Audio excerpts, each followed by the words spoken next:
सच में? वहाँ एक मेडिकल सर्टिफिकेट भी देना पड़ेगा? मोहम्मद के ना कभी गलती से ये छूछा करे, मैं आवाज बढ़ाऊंगा। अरे आएगी रे, ऐसा क्या करते हो तुम रोज? मैं इतनी बड़ी बड़ी क्लासेस पढ़ाता हूँ, सब दूर आवाज आ रही है, यहाँ तुम्हारे नहीं आ रही। Hello hello. आएगी आएगी। सुनने के लिए ध्यान की आवश्यकता होती है।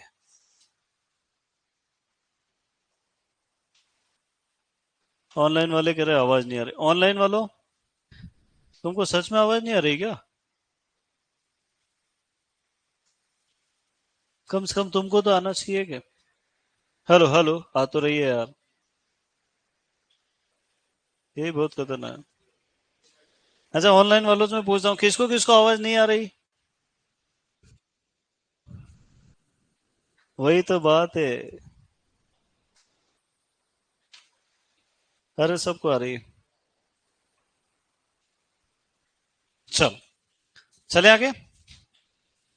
चलिए, नमस्कार दोस्तों, मैं सुमन शर्मा एक बार फिर स्वागत करता हूं आपका रॉयल इंस्टीट्यूट के। चलो, बीज विज्ञान पढ़ रहे हैं हम लोग। अब अपने को तीन चीजें पढ़ना है। एक तो हमको ये पता होना चाहिए कि हाइब्रिड सीड क्या होता है, संकर बीज। दूसरा, कंपोजिट सीड क्या होता है। और तीसरा, वेराइटल सीड क्या होता है। कितने प्रकार के बीज पढ़ेंगे? तीन प्रकार। सबसे पहले हम बात करते हैं संकर बीज की। संकर बीज को हम क्या कहते हैं बेटा? Hybrid seed.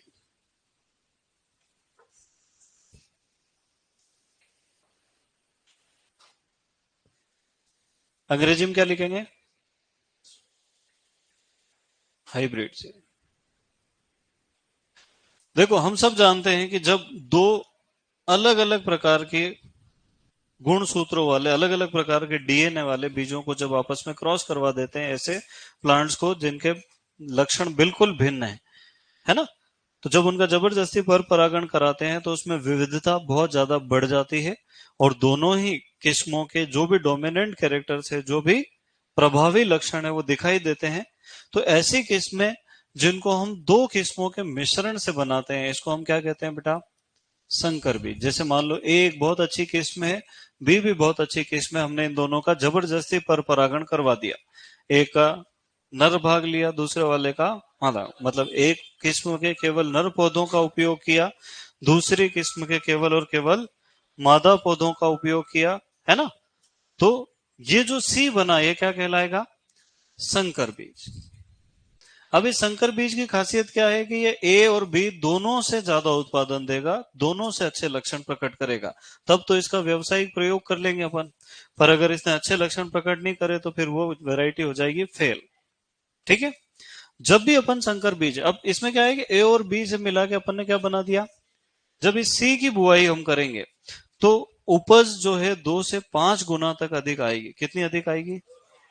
नॉर्मल वेराइटीज से 2 से लेके 5 गुना अधिक उपज देता है संकर बीज। पर दिक्कत यह है कि सी एक बार तो उग जाएगा, पर इससे जो बीज प्राप्त होगा उसकी अगर फिर से हम बुआई करेंगे तो अंकुरण का प्रतिशत बहुत ही कम आएगा। मतलब हर बार ये बीज कहां से खरीद के लाना पड़ेगा? मार्केट से, कंपनी से खरीदना पड़ेगा।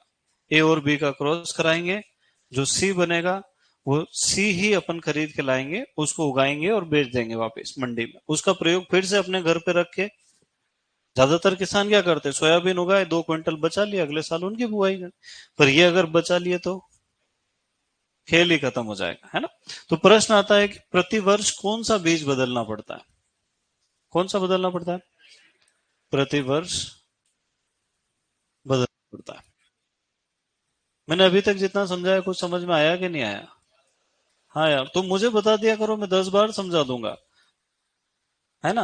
वहां सुपरवाइजर के एग्जाम हॉल में बैठ के मत कहना कि यार मेरे तो कुछ समझ में ही नहीं आया, फिर वो बड़ी दिक्कत वाली बात। तो जब दो किस्मों के मिश्रण से बनाया जाएगा कोई बीज, तो उसको क्या कहेंगे अपन? संकर, है ना। संकर बीज की खासियत है कि उसकी उत्पादन क्षमता बहुत ज्यादा होती है, पर पीढ़ी दर पीढ़ी उसमें गुण बने रहे ऐसा आवश्यक नहीं है। इसीलिए इसको हर बार नया बनाना पड़ता है, नया ही खरीदना पड़ता है। ठीक है। दूसरा होता है संकुल बीज, कंपोजिट सीड। मक्का में पढ़ा होगा ना तुमने, संकुल किस्म।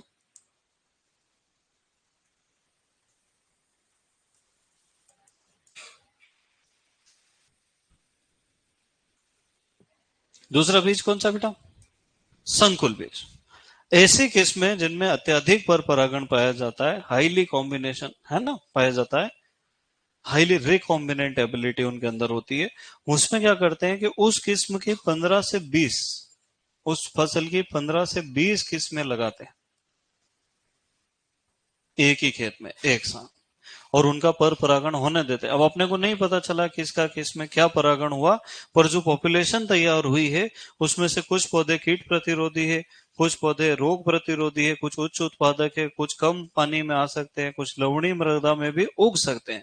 तो एक ऐसा मिक्सचर होता है जो सभी गुणों के भरपूर होता है, इसको हम कहते हैं कंपोजिट। ये केवल मक्का और बाजरे में ही बनाया जाता है ज्यादातर। किस में और किस में बेटा? मक्का और बाजरा। पर इसका बीज भी आपको 3 वर्ष में एक बार बदलना है।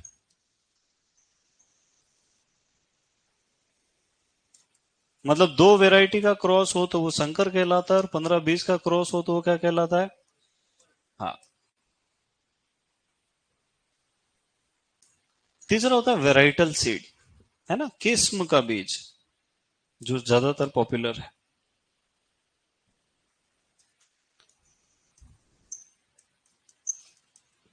इसको हम क्या कहते हैं?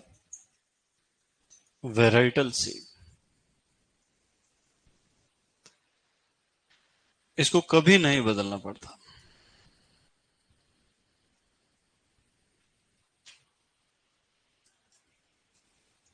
ऐसी किस्में जो सालों से उगाई जा रही है, उनमें बस आप जेनेटिक प्योरिटी का ध्यान रखो, उनके आनुवांशिक शुद्धता को बनाए रखो, पीढ़ी दर पीढ़ी पीढ़ी दर पीढ़ी इनके गुणों में कभी कोई गिरावट नहीं आती। जैसे लोकवन गेहूं कब से उग रहा है, अभी भी उग रहा है, उगाते ही जाओ उगाते ही जाओ, उसमें कुछ करने की जरूरत। उस बीज को क्या कहते हैं? Varietal seed. तो तुम बताओ सबसे स्थायी बीज कौन सा है? Varietal seed. सबसे काम का बीज कौन सा है? वेराइटल। ये तो दुनिया खत्म कर दे अपनी किसी है, नष्ट होने के चांसेस इनमें ज्यादा है ना, वैरायटी विलुप्त हो जा। तो सबसे स्थायी किसको माना जाता है? वेराइटल सीड को माना जाता है। इस कारण जब भी बीज उत्पादन कार्यक्रम चलाया जाता है तो सबसे ज्यादा जोर किस पे दिया जाता है? वेराइटल सीड पे, है ना। अब मैं हेडिंग इधर ही लिख रहा हूं क्योंकि उधर चार्ट बनाऊंगा, है ना। तो एक हेडिंग अपन पढ़ेंगे, बीज संतति। इसको अंग्रेजी में कहते हैं सीड प्रोजीनी। ये वेराइटल सीड कैसे तैयार होता है, उसकी पूरी क्रियाविधि को क्या कहते हैं हम लोग? सीड प्रोजीनी, है ना। अब ऐसा पढ़ा होगा तुमने कभी कि नाभिक बीज होता है, फिर आधार बीज होता है, प्रमाणित होता है, प्रजनन, ऐसे बहुत सारे बीजों के नाम सुने हैं। हाँ। तो कहानी के माध्यम से समझाऊं, डायरेक्ट ही समझा दूं? कहानी में फिर तुम यार गलत जज कर लेते हो। तुमको ये लगता है कि हमारे साहब खाली मजे लेने आए हैं। कहानी छोटे बच्चों को सुनाते हैं। तुम छोटे बच्चे हो क्या? नहीं है, तुम में से आधे लोगों के खुद के अपने बच्चे हैं घर पे।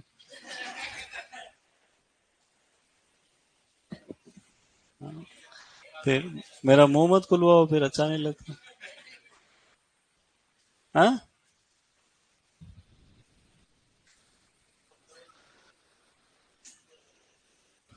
और कितनी बनाऊंगा यार, यहाँ तो बीज का नाम लिख देंगे, यहाँ आनुवंशिक शुद्धता है, टेक का रंग, और बाकी छोड़ देते हैं इसको, भाग जाओ। चलो, तो मेरे साथ चार्ट बनाओगे क्या, कि कहानी सुनोगे? सच बताओ। ए, पहले लिखो। आधे से ज्यादा तुम में से ऐसे बच्चे हैं ना कि वो पहले पेज जोड़ते हैं कि आज आधा ही पेज पढ़ाया, आज एक पढ़ा दिया, आज 1.5 पेज पढ़ा। उनको क्वालिटी से कोई लेना देना, क्वांटिटेटिव लोग हैं। ऐसे बहुत लोग हैं दुनिया। दो तरह के लोग पाए जाते हैं, एक जो हिसाब किताब ही लगा रहते हैं, उनकी जिंदगी कट जाती है। वही सोचे 8 घंटे मजदूरों करो, मजदूरी करो, 500 मिलेंगे, 16 घंटे कर लेंगे तो 1000 मिलेंगे। उनको ये समझ में नहीं आता है कि जो 10,000 कमा रहा है उसको इतनी देर काम करना ही नहीं पड़ता है। इतना ही लिखा है भैया अभी।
अभी सैटरडे को दो चार बच्चे मुझे वहां मिले गणगौर घाट पे, और वो मुझसे पूछ रहे सर आप यहाँ क्या कर रहे हो। मुझे बहुत जरूरत से ज्यादा ताज्जुब हुआ।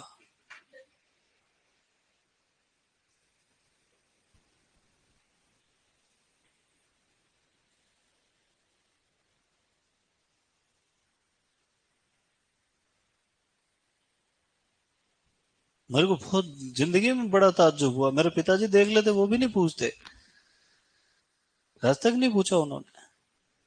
पर उनका तरीका यह था कि आप अब टीचर हो के यहाँ क्या कर रहे हो।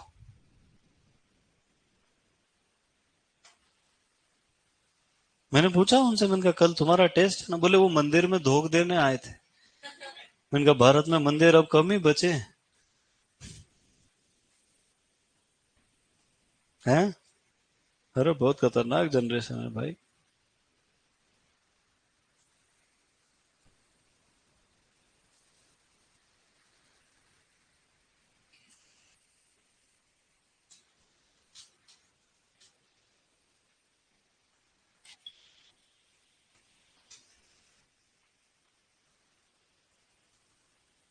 सर आप इधर कैसे।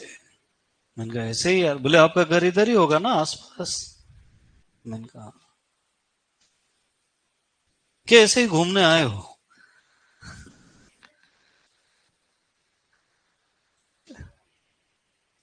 सही सवाल ऐसे पूछना चाहिए, है क्या नहीं।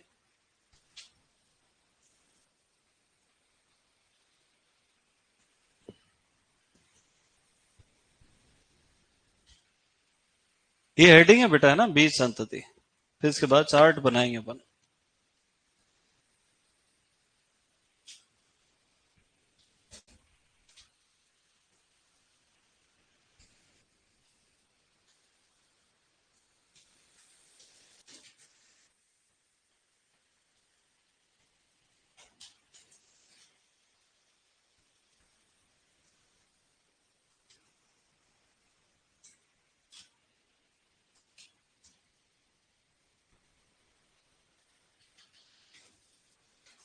चलो, अब ऐसा चार्ट बनाना है, मेरे साथ साथ ही बनाना है ना।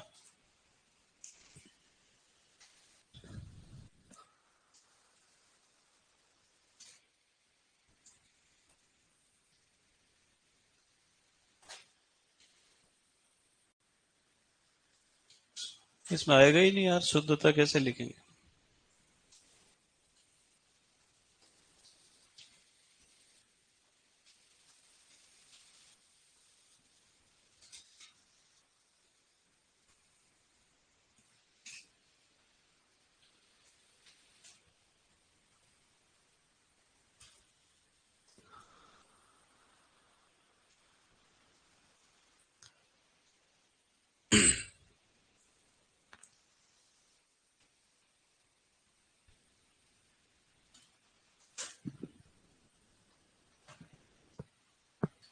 नाभिक या मूल केंद्रक बीज,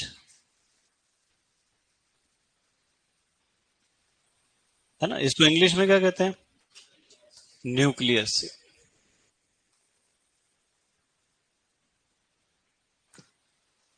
दूसरा होता है प्रजनक बीज। ये रट तो रखा होगा तुमने 100%।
इस पे 4 नंबर डाल लेना ना।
लिख लिया बेटा?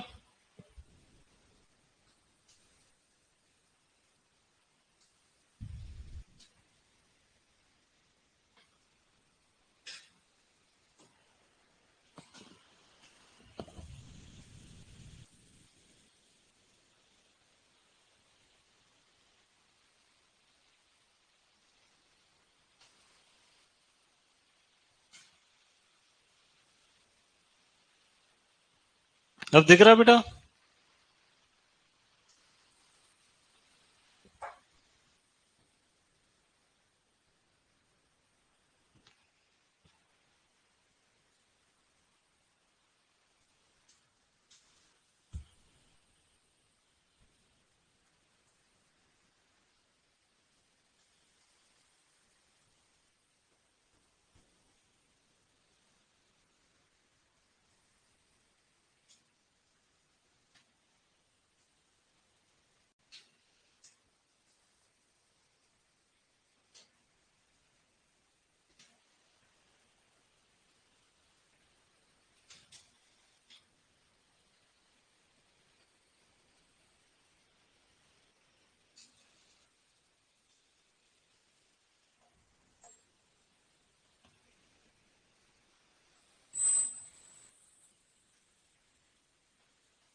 लिख लिया बेटा? चलो, अब इनमें टैग का कलर भी रहता है अलग, है ना। इसमें रहता है 12 बाय 6 सेंटीमीटर, बाकी सब में 15 बाय 7.5 सेंटी। 12 बाय 6 का मतलब क्या होगा? 12 बाय 6 का मतलब लंबाई 12 सेंटीमीटर होगी और चौड़ाई 6 सेंटीमीटर। पर ये कभी पूछते नहीं है इतना डिटेल में। बाकी सब कितने का होता है? 15 बाय 7.5। तो ब्रीडर सीड का टैग थोड़ा सा छोटा होता है, बाकी सब 15 बाय 7.5। ये तो इंडिया में होता ही नहीं है।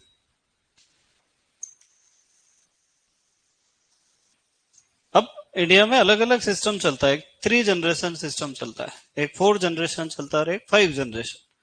Breeder, foundation, certified. 3 जनरेशन। 4 में क्या होता है? एक बार ब्रीडर, फाउंडेशन 1, फाउंडेशन 2, फिर सर्टिफाइड। 5 जनरेशन में क्या होता है? Breeder, foundation 1, foundation 2, certified 1, certified 2, फिर किसानों को दिया जाता है। अब पूरी कहानी समझेंगे तो अपने को पता चलेगा। लिख लिया क्या आप लोगों ने बेटा? देखो, मान लो घनश्याम के फूफा जी प्लांट ब्रीडर है, पादप प्रजनक, वो वैज्ञानिक जो नई नई किस्में तैयार करता है ना, उसको क्या कहते हैं हम लोग? प्लांट ब्रीडर कहते हैं। अब गवर्नमेंट जॉब लगती है बढ़िया, 1.5 2 2.5 लाख रुपए महीने तनख्वाह रहती है, आदमी सब घर परिवार रिश्तेदार सब भूल जाता है नौकरी में, उधर ही दिमाग चलता है उसका नई वैरायटी पर। तो एक बार घनश्याम के भाई का ब्याह था, शादी थी। उसको कहा कि जब फूफा जी को काट दिया। अब वो पहले ही नाराज चल रहा है, 15 20 साल से तो आए नहीं, कहीं मतलब ऐसे फूफा जी होने से तो नहीं होना अच्छे। फिर भी घर वालों ने प्रेशर डाला, वो गया बेचारा मोटरसाइकिल लेके ठंड में, काट दे के आया। बोल के भी आ गया कि आज के बाद अगर नहीं आओ ना तो फिर यूं समझना कि मर गए हमारे लिए। अब तुम सोचो, कोई आदमी के ससुराल से अगर ऐसी खबर आ जाए। ससुराल वहां वो स्थान है जहां गधों को भी इज्जत मिलती है। सही बात है कि नहीं है? कैसा ही जमई हो भले वो, है ना, मेंटली रिटार्डेड हो भले, तो भी उसकी इज्जत वहां तो कम से कम होती है। और जिस आदमी की ससुराल में इज्जत नहीं है, उसकी दुनिया में फिर कहीं भी, हाँ, नहीं है, सच में नहीं। तो अब उनको याद आ गया पुराना जमाना। आजकल के जमाई तो कोई मतलब नहीं है, मतलब ससुराल वाले आपके हिसाब से आपकी इज्जत करते हैं। पहले जमाई जाते थे 8 दिन 15 दिन महीने 2 महीने ससुराल में ही रुकते थे, पूरे गांव में खाना खाते थे, चाय पीते, तब जाके वापस भेजते थे उनको रवाना। आज आजकल के जमाई एक बैग आगे रख लिया मोटरसाइकिल पे, फिर एक बच्चा यहाँ बिठा लिया, एक पीछे बिठा लिया, ससुर जी के ले इधर आ, ये ले 11 रुपए ले जाए इसका, 51 दे देते हैं। अब थोड़ी महंगाई बढ़ गई, आधा लीटर पेट्रोल आता है, बताओ। ध्यान रखना, ससुराल या तो जाना, नहीं जाओ तो फिर, हाँ थोड़े, हाँ ठाट से जाना, नहीं तो खेल खत्म कर देंगे। मैं बता रहा हूँ तुमको पहले ही, है ना, एक्सपीरियंस। अगर ऐसे ही चले गए ना, आम आदमी बन गए वहां जाके कि वो तो बहुत ही सीधे हैं बेचारे, गाय अमर जमई, तो फिर वो बेल बना देंगे तुमको और फिर हल चलवाएंगे तुमसे। ध्यान रखना। तो फूफा जी को याद आया कैसे जाते थे, पत्ते खेलते हैं वहां गांव में लोग, बड़े वो बिछाते हैं तिरपाल और बीच में 4 आदमी पत्ते खेल रहे। अच्छा, वो पत्ते तो 4 ही खेल रहे, वो 40 यूं ही एक्साइटेड रहते हैं, और काट दिया, है ना? देखे दर्शकगण तुमने, बहुत खतरनाक रहते हैं। फूफा जी ने फैसला कर लिया कि नहीं, जाना पड़ेगा यार, ससुराल ससुराल होता है आखिर के। हाँ। वो लोहे के संदूक में सब सामान वामान रख दिया, बस पे चढ़वा दिया चपड़ासी से। घनश्याम को फोन लगा कि मैं आ रहा हूँ, 3 घंटे में पहुंच जाऊंगा, रेडी रहना। घनश्याम उधर टीम लेके तैयार। अब अगर जमई की सरकारी नौकरी हो ना, पूरे गांव में उसकी इज्जत। हालांकि प्लांट ब्रीडर तो बहुत बड़ी नौकरी है। तो जितने पुराने खिलाड़ी थे उनको पता चला कि अपने दोस्त आ रहे हैं, जमई साहब के अलग दोस्त रहते हैं ससुराल में, वही ले जाते हैं घुमाने फिराने।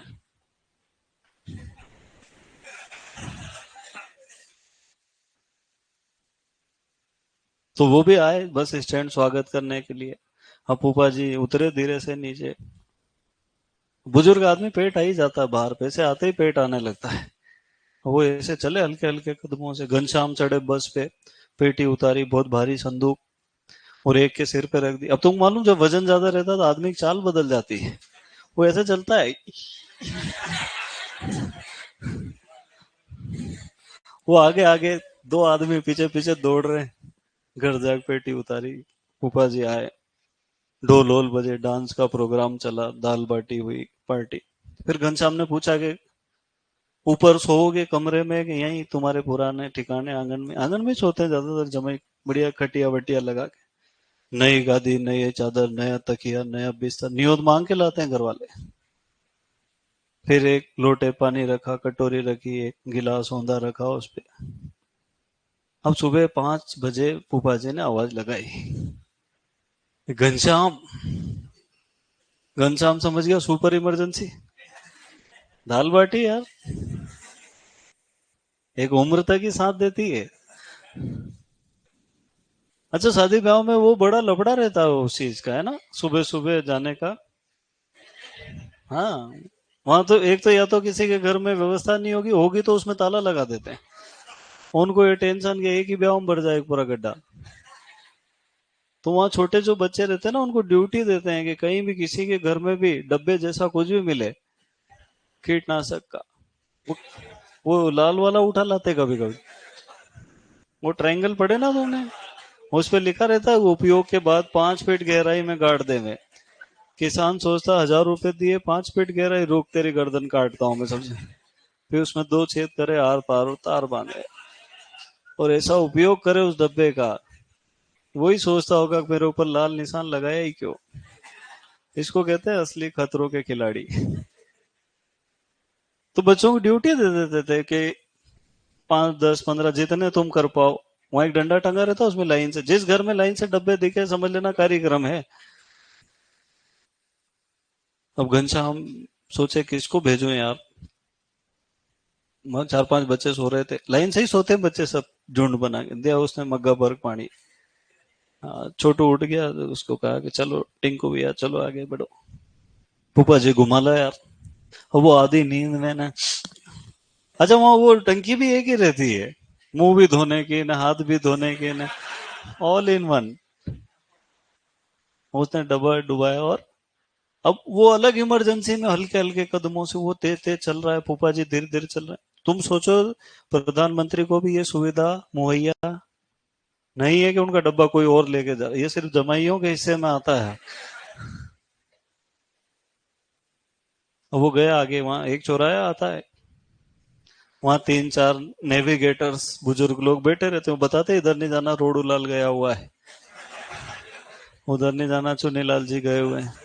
अगर वो लोग नहीं रहे वहां तो कितने एक्सीडेंट हुए सोचो। तो वो एयर ट्रैफिक कंट्रोल वही संभालते हैं। तुम जिस हिसाब से हंस रहे हो, तुम्हारे अनुभव बहुत गहरे हैं। अब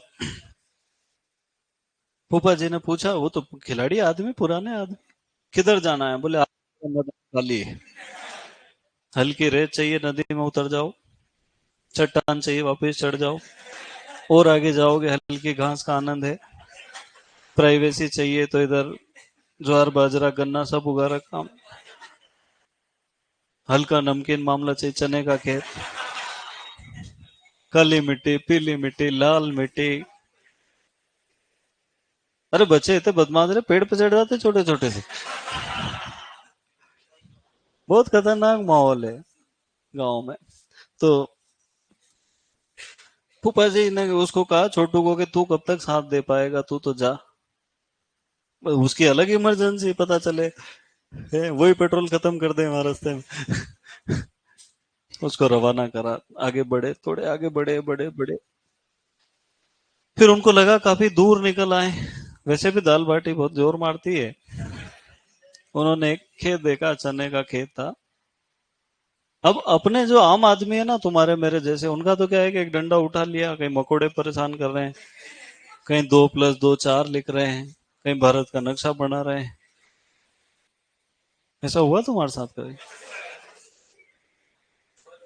वैज्ञानिक आदमी, साइंटिस्ट कहीं भी बैठा है वो साइंटिस्ट ही रहता है। फूफा जी देख रहे हैं कि ये चने का पौधा छोटा रह गया यार, इसमें तो इल्लियां लग गई, इसमें तो यार रोग लग गया, उगटा हो रहा है इसके, तो अचानक उनकी नजर पड़ती है बिल्कुल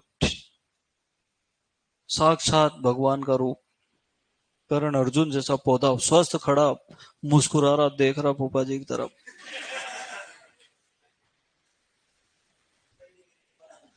हाँ, फूफा जी की छोरी होती तो ब्याह कर देते उस पौधे से।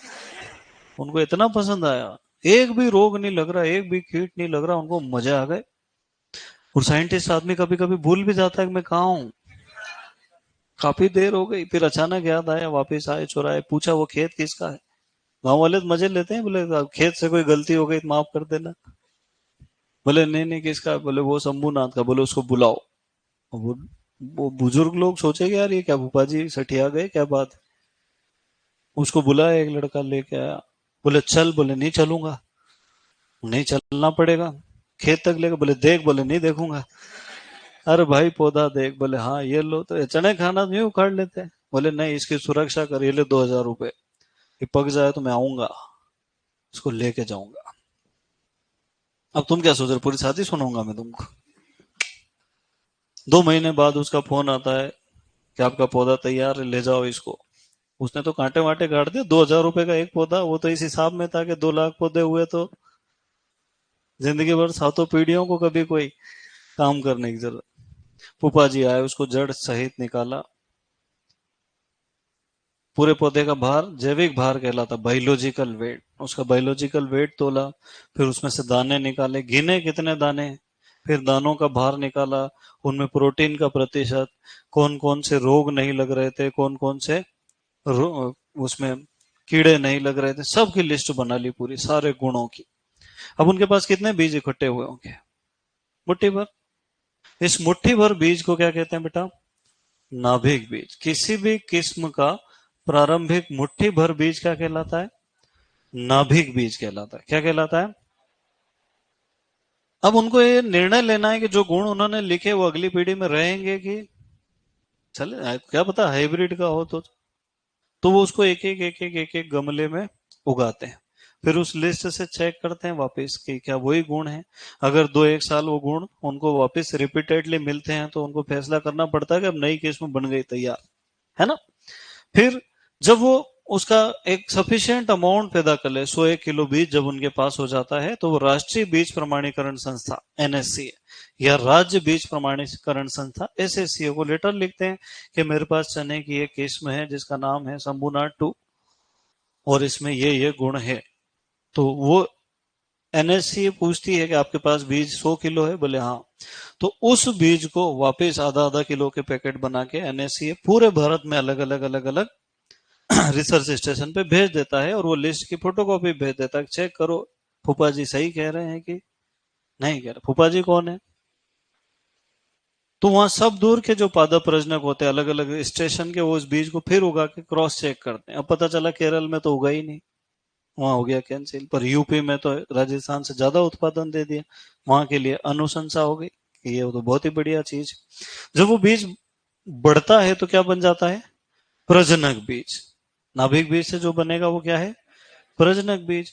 अब बीज हो गया तय कि इसका तो मामला अपने को बनाना ही बनाना, फिर उसके एडेप्टेबिलिटी टेस्ट होते हैं, अनुकूलता परीक्षण, 3 साल तक उगा के हर जगह उसको चेक किया जाता है ना।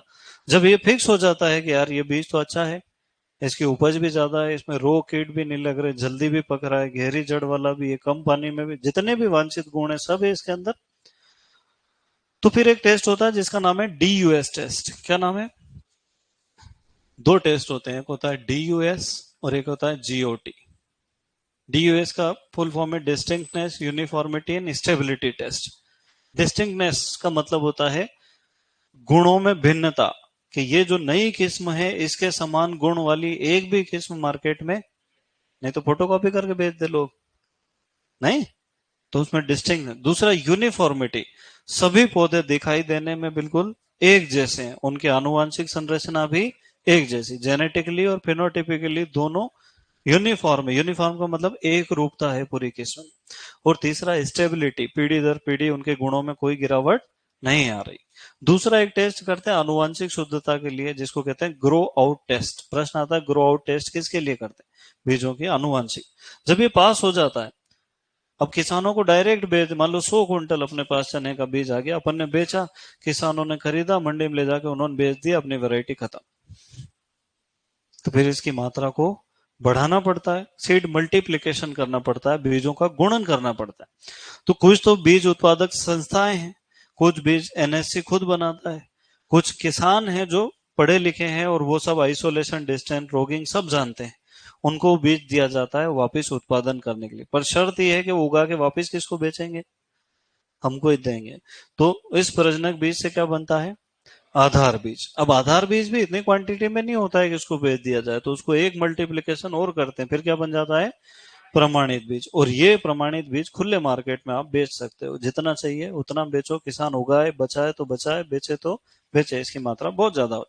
अब विदेशों में एक और जनरेशन आती है आधार और प्रमाणित के बीच में, उसको क्या कहते हैं, पंजीकृत या रजिस्टर्ड बीज, है ना। तो वहां पे 5 वाला सिस्टम अपने यहाँ 4। अब इस पूरे कार्यक्रम को लगभग 10 से 12 वर्ष लग जाते हैं। कितने लग जाते हैं, मतलब आज मेरे को कोई नई वैरायटी मिली तो उसको रिलीज होने में कितना टाइम लग जाएंगे, 2037 तक पहुंच जाए मामला।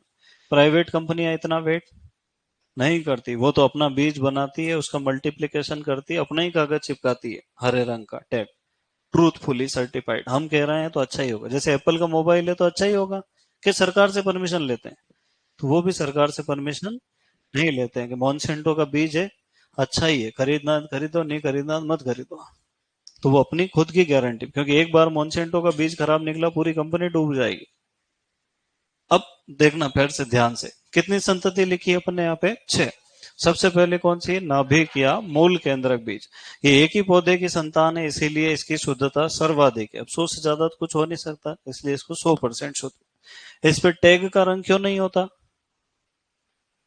अरे मुट्ठी भी इतना सा तो उसमें काम बोरी बनाएंगे, इनका टैग क्या होता है, वो कागज जिसपे सब जानकारी लिखी रहती है, बीज के केस में उसका भार, उसमें भरने का वजन, नमी की प्रतिशत, ये सारी जानकारी कहाँ लिखी रहती है, कागज पे, उसको कहते हैं टैग। अब कौन बनाता है इसको, पादप प्रजनक। फिर इससे जो बीज बना वो कौन सा है, प्रजनक बीज, है ना, ये थोड़ी ज्यादा मात्रा में होता है। इसकी शुद्धता भी कितनी है, फिर भी ज्यादा शुद्ध कौन सा है, नाभिक की ज्यादा शुद्ध है ना, दोनों 100 है, फिर भी वो ज्यादा। इसमें कौन सा टैग लगा रहता है, सुनहरा पीला। और ये भी कौन बनाता है, पादप प्रजनक। अब इसका मल्टीप्लिकेशन करना है, गुणन का, अभी तक तो चेकिंग चल रही थी बीज की, अब इसकी मात्रा बढ़ाना है उगा के, और खाली कुंटल कुंटल बढ़ाना। तो उसके लिए अपन फिर बीज प्रमाणीकरण संस्था को दे देते हैं, या बीज उत्पादन वाली संस्था। आधार बीज, इसमें शुद्धता थोड़ी बहुत कम होगी तो भी वैसे 99.5 होना चाहिए, पर 99 तक भी कुछ कुछ चीजों में मान लेते हैं। इस पे कौन सा टैग लगा रहता है, सफेद। इसको मात्रक बीज भी कहते हैं, क्या कहते हैं, मदर सीड, क्योंकि ये इसकी सर्टिफाइड सीड की मम्मी है ना। फिर विदेशों में एक और होता है रजिस्टर्ड, जिसपे बैंगनी टैग पाया जाता है। तो कभी ये डायरेक्ट ही पूछ ले कि भारत में कौन सा बीज नहीं पाया जाता रजिस्टर्ड से। फिर प्रमाणित बीज, ये थोड़ा और कम शुद्ध भी चल जाएगा, इसमें कौन सा टैग होना चाहिए, नीले रंग का। और किसानों को कौन सा बीज दिया जाता है, प्रमाणित बेच दिया जाता है कि लो उगाओ और ऐश करो। इसके पहले पहले का सारा मामला अंडर सुपरविजन, देख रेख में ही होता है, फिर प्रमाणित बना के सीधा बेच दिया जाता। अब सत्यापित बीज कौन बनाता है, प्राइवेट कंपनी, अपनी खुद की, सब वो लिख देते हैं उसमें जो भी लिखना है, हरे रंग का टैग लगा के बेच देते हैं, ठीक है। इसको ट्रूथफुली सर्टिफाइड भी कहते हैं, क्या कहते हैं, हाँ। चलो, ये तो बना तो लिया अपन ने, इसमें क्या समझ में नहीं आया ये बताओ, सब आ गया, बस भोपा जी बनाते हैं। बीज की बात कर रहा हूं मैं। अब लिखो DUS टेस्ट।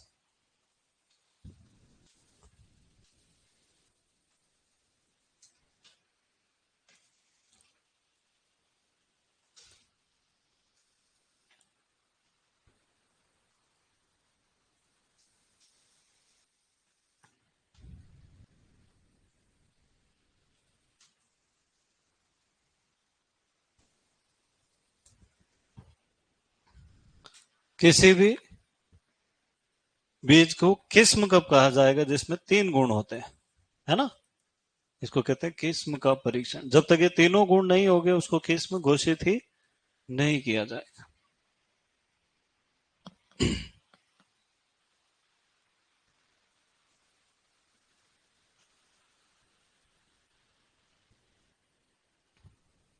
और इसको क्या कहते हैं?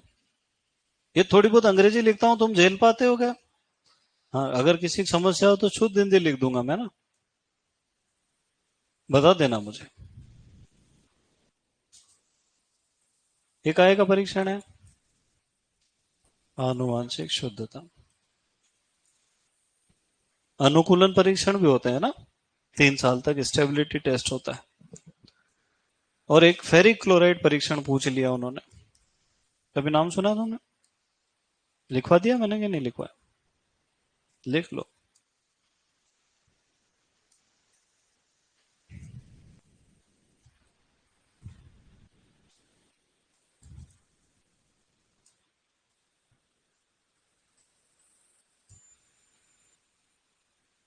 बीजों में यांत्रिक क्षति के लिए किया जाता है। यांत्रिक क्षति किसको कहेंगे?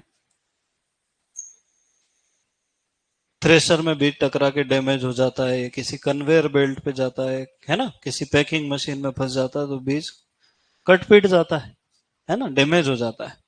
तो फेरिक क्लोराइड से उसका कलर चेंज हो जाता है।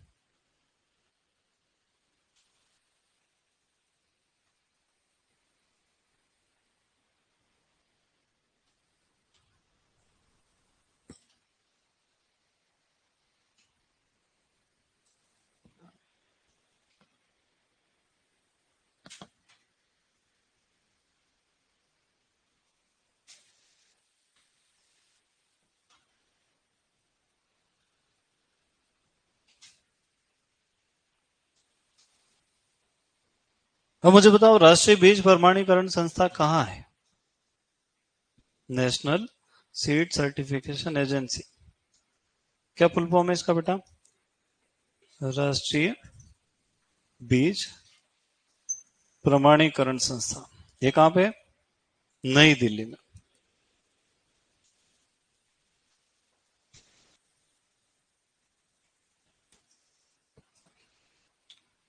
और राज्य बीज प्रमाणीकरण संस्था जयपुर में। राजस्थान राज्य बीज प्रमाणीकरण संस्था।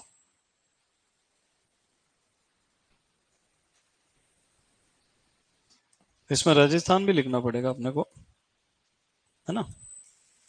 मार्च 1978 में बनी है जयपुर।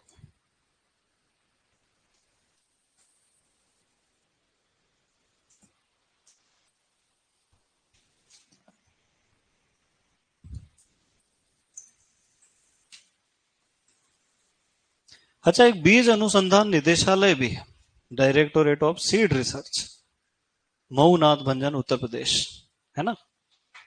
ये तुमने नहीं पढ़ा होगा शायद, पढ़ा है क्या?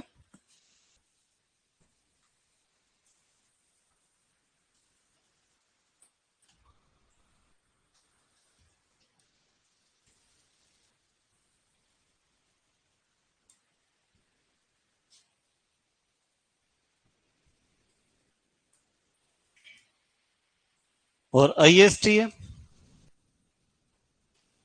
आईएसटी क्या है? International soil testing association, Switzerland.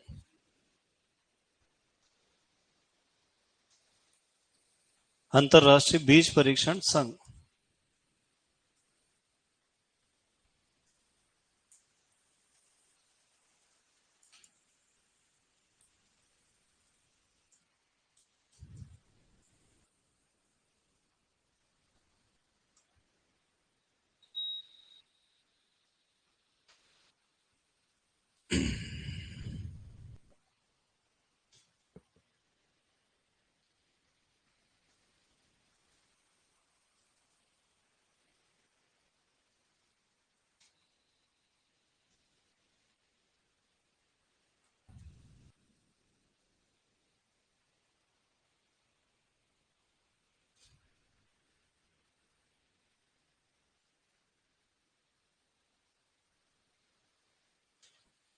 लिखा?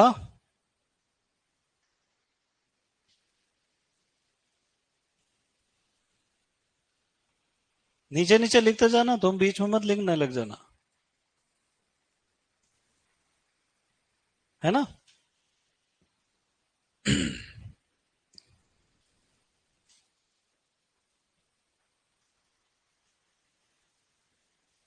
बीज अनुसंधान निदेशालय कहाँ पे?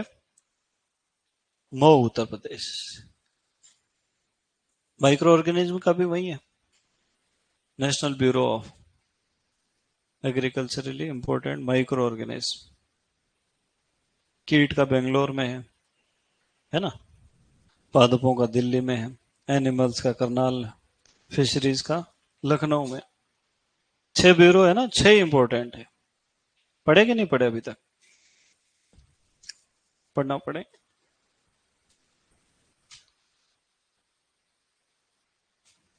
देख लिया बेटा?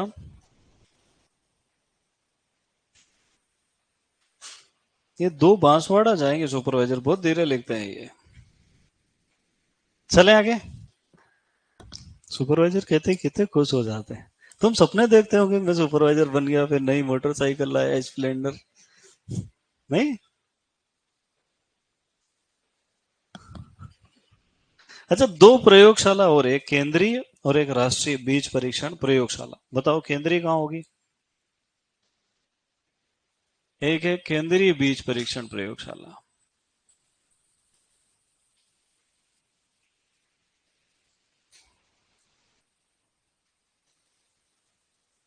और एक है राष्ट्रीय बीज परीक्षण प्रयोगशाला। अब यहां बच्चे कंफ्यूज रहते हैं हमेशा।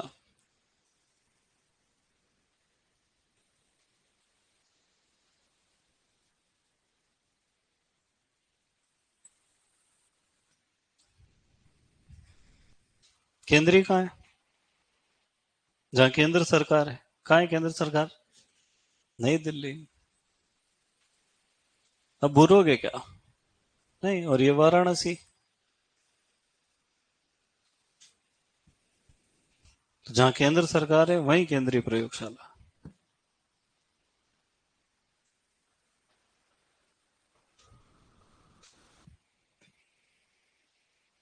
एक जो तुम्हारा नोट था पुराना, उसमें एग मार्क भी लिखा हुआ है इसके अंदर, है ना? उसका बीज से कोई लेना देना नहीं, वो कृषि उत्पादों की गुणवत्ता के लिए है ना।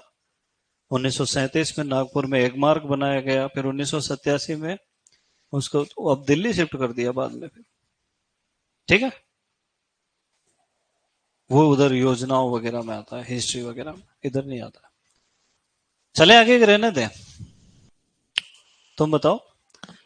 बीज से संबंधित कानून पढ़ लो, क्योंकि भंडारण फिर लंबा चौड़ा लिखना पड़ेगा तुमको। लिखो कानून व नियम। देखो, सबसे पहले तो एक संस्था बनाई गई, एनएससी, राष्ट्रीय बीज निगम। क्या बनाया गया बेटा? ये कब बनाया गया?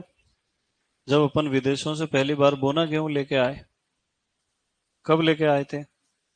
1963 में, है ना? और ये कहाँ स्थित है? नई दिल्ली में। फिर 1966 में पहली बार एनएसए बना, नेशनल सीड एक्ट, राष्ट्रीय बीज अधिनियम।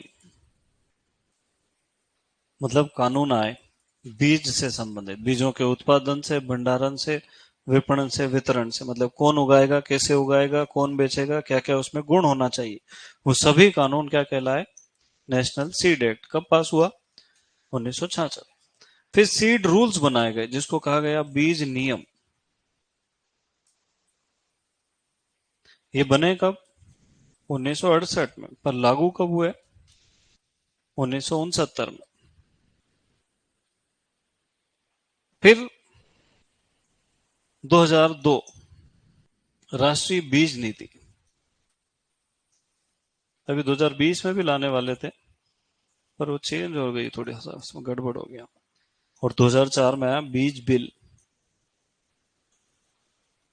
और इस टेस्ट में दे दूंगा मैं सही जोड़ी में, तो तुम याद भी कर लोगे, नहीं दूंगा तो नहीं करोगे।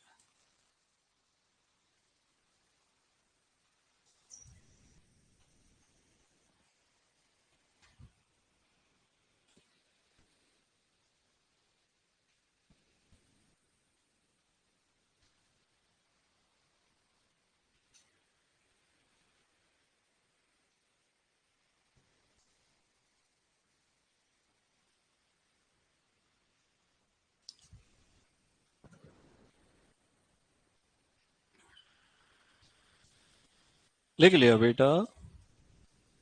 नहीं।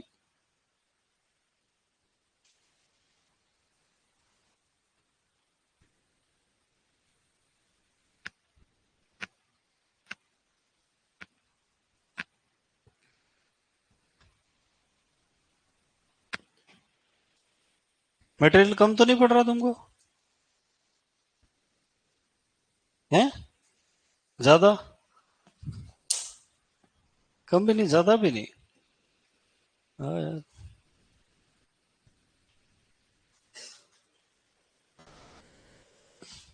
कौन सी पेज है तुम्हारी?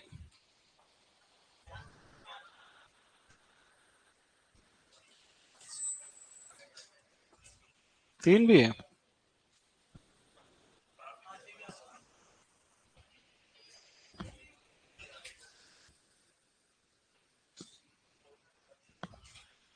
हाँ, तारीख कितनी हो गई? 1 तारीख हो गई, अरे वाह यार।